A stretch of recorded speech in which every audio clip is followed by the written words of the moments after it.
아리조나 코리아 포스트에서 제공해드리는 2025년 8월 19일 화요일 아리조나 주요 뉴스를 전해드리겠습니다.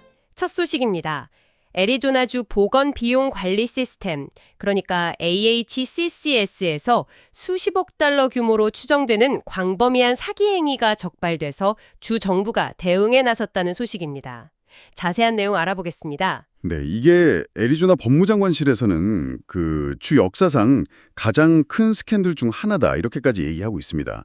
내용을 보면요. 일부 재활 서비스 제공자들이 치료를 약속하면서 사회적으로 좀 취약한 아메리카 원주민들을 표적으로 삼았습니다. 그래서 주의 아메리칸 인디안 건강 프로그램에 등록을 시킨 혐의인데요. 이 과정에서 술이나 마약을 제공했다는 그런 정황도 포착됐습니다. 치료를 미끼로 원주민들을 이용했다는 거군요. 그런데 실제 서비스는 제대로 제공되지 않았다고요. 그렇습니다.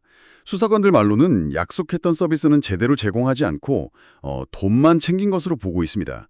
이런 행위가 수년간 계속되면서 납세자들에게 피해를 준 금액이 약 28억 달러에 달한다고 주 의원들은 주장하고 있습니다. 28억 달러면 정말 엄청난 액수인데요. 네, 그렇죠. AHCCS 감사관은 또 실제 환자들이 옷장이나 잠긴 방 같은 아주 열악한 환경에 방치된 경우도 발견했다고 밝혔습니다. 뒷문이 막혀 있기도 했고요. 상황이 아주 심각했군요. 그래서 AHCCS가 대응 조치를 내놨다고요. 네, 여러 변경 사항을 도입했는데요. 일단 의심스러운 시설을 신고할 수 있는 핫라인을 개설했습니다. 이걸 통해서 3만 6천 건 넘는 신고가 접수됐다고 하고요. 또 피해자 11,000여 명과 접촉해서 4,000명에게는 임시거처를 마련해줬다고 합니다. 타주로 돌아가도록 지원한 경우도 있고요. 피해자 구제 노력도 하고 있군요. 시스템적으로는 어떤 변화가 있습니까? 네, 제공자들이 실제로 적절한 의료 서비스를 제공하는지 확인하기 위해서 추가 서류를 요구하기 시작했고요. 특정 치료 코드가 남용되는 걸 막기 위해서 선지급 검토 절차로 도입했습니다. 시설이 제출하는 모든 청구권을 검토하는 거죠. 그리고 아메리칸 인디언 건강 프로그램 등록자들, 이들에 대한 검증 절차도 시행하고 있습니다.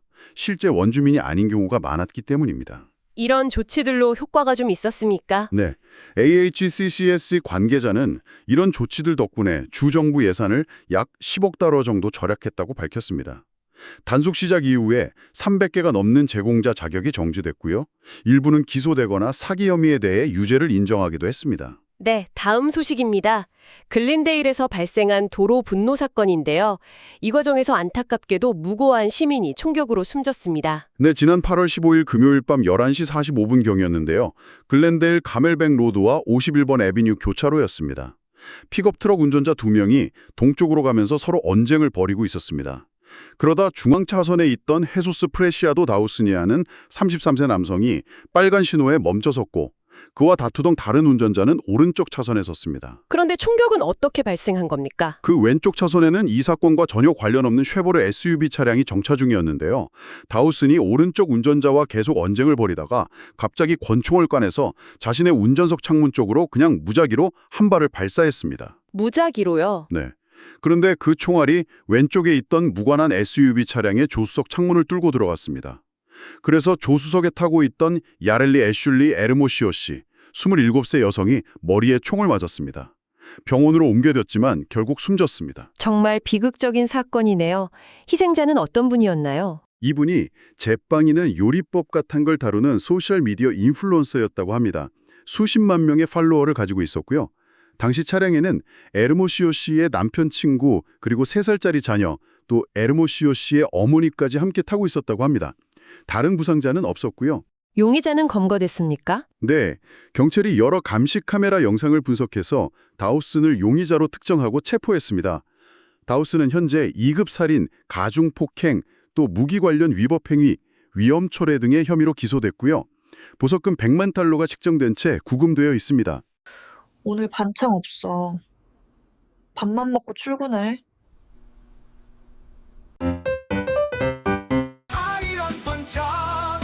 아리랑 반찬 엄마 손길 그대로 아리랑 반찬 아리조나 아리랑 반찬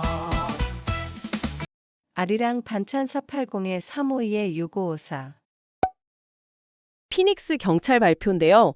오늘 오전 11시쯤입니다. 59번 애비뉴와 오스볼 로드에 있는 메리벨 고등학교에서 남학생 2명 사이에 싸움이 벌어졌습니다. 이 과정에서 칼을 휘두르는 사건이 있었고 결국 학생 2명이 병원으로 옮겨졌습니다. 네, 방금 들어온 소식에 따르면 애리조나 교육부 관계자는 이 사건으로 학생 1명이 사망했다고 공식 확인했습니다. 현재 학교나 학생 또 교직원에 대한 추가적인 위협은 없는 상태라고 경찰은 밝혔습니다. 학교 측은 학부모들에게 관련 내용을 공지했고요. 학생들의 귀가 절차도 안내했습니다. 네, 톰 혼 애리조나 교육감도 성명을 냈는데요. 끔찍한 비극이라고 표현하면서 학교 안전의 중요성을 다시 한번 강조했습니다. 현장에 있던 학교 안전 담당관이 신속하게 대응했다는 점도 언급했고요. 그리고 피닉스 유니언 고등학교 학군 위원, 또 해당 지역을 대표하는 피닉스 시 의원도 각각 성명을 발표하고 기쁜 유감을 표하고 학교와 지역사회의 안전을 위해 노력하겠다고 밝혔습니다. 마지막 소식입니다. 애리조나 기업위원회 ACC가 거의 20년간 유지해온 재생에너지 관련 규정을 폐지하는 절차를 시작했다는 소식입니다. 네, ACC는 지난 2006년에 소위 재생에너지 표준 및 요금, REST라는 규정을 통과시켰습니다. 이게 뭐냐면 전력회사들이 2025년까지 전체 에너지 생산량의 최소 15%를 재생 가능 에너지원으로 충당하도록 의무화한 규정입니다. 20년 가까이 된 규정인데 왜 이제 와서 폐지를 추진하는 걸까요? ACC 부회장인 닉 마이어스는 지난 공개 회의에서 이제 더 이상 필요하지 않다고 생각한다 이렇게 밝혔습니다. 재생에너지 산업이 이제는 자립 가능할 만큼 충분히 성장했다는 주장입니다. 실제로 APS나 TEP 같은 애리조나의 주요 전력회사들은 이미 25% 목표를 달성한 상태입니다. 하지만 반대 의견도 만만치 않다고요. 그렇습니다. 시에라 클럽 그랜드 캐년 지부 같은 환경단체에서는 이 의무 규정이 폐지되면 재생에너지 도입 자체가 멈출 수 있다고 우려하고 있습니다. 샌디바 지부장은 이 기준 덕분에 애리조나의 태양광이나 풍력 발전이 크게 성장할 수 있었고 또 이게 물 사용량도 적고 소비자에게 경제적으로도 이롭다고 강조했습니다. 양측 입장이 팽팽하군요. 네, 반면에 ACC 의장인 케빈 톰슨은 규정 폐지가 재생에너지 성장을 멈추게 할 거라는 주장은 맞지 않다면서 앞으로는 신뢰성과 경제성이 시장을 결정하게 될 것이라고 반박했습니다. 앞으로 이 규정 폐지 여부를 놓고 논의가 계속되겠군요. 네, RAST 규정 폐지에 대한 공개 의견 수렴회가 3차례 열릴 예정입니다. 11월 10일에 투싼, 11월 12일에는 전화로, 그리고 11월 13일에는 피닉스에서 열립니다. 여기서 나오는 의견들을 바탕으로 최종 결정이 내려질 것으로 보입니다. 이상으로 2025년 8월 19일 아리조나 주요 뉴스를 마칩니다.